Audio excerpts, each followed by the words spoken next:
आपल्याला कल्पना आहे, सोलापूरच्या अभियांत्रिकी महाविद्यालयाचा प्रश्न 1996 पासून भिजत घोंगडं होतं.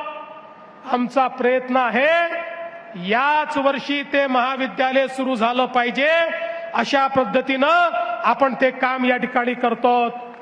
IT पार्कची आपण घोषणा केली, लगेच लोक म्हणायला लागले नुसती घोषणा आहे, नुसती घोषणा आहे.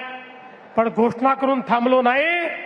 फेब्रुवारीमध्ये जागा हस्तांतरणाचा आदेश देखील काढला आणि आता एक अत्यंत उत्तम अशा प्रकारचा IT पार्क हा सोलापूरमध्ये तयार करून आमच्या शिकल्या सवरल्या मुलांच्या हाताला काम या सोलापूरमध्ये देण्याचा प्रयत्न आमचा असणार आहे.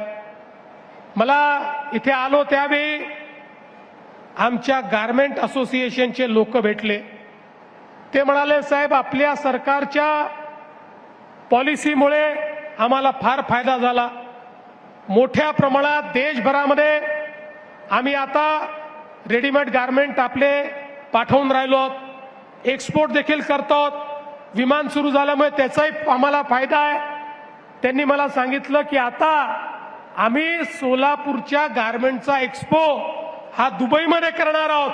मी त्यांना सांगितलं तुमच्या दुबईच्या एक्सपोला देखील महाराष्ट्र सरकार तुमचा पार्टनर बनेल आणि त्या ठिकाणी आपल्या सोलापूरच्या गारमेंटचं प्रदर्शन आपण लावू. पण त्याच वेळी त्यांनी एक मागणी अजून माझ्याकडे केली की सोलापूरमध्ये रेडीमेड गारमेंटचा पार्क तयार झाला पाहिजे. या सोलापूरची संस्कृतीच या ठिकाणी टेक्सटाईलची आहे. या सोलापूरला जे नाव संपूर्ण देशामध्ये मिळालं ते कापडामुळे मिळालं, टेक्सटाईलमुळे मिळालं, चादरीमुळे मिळालं, टॉवेलमुळे मिळालं, ड्रेसेसमुळे मिळालं.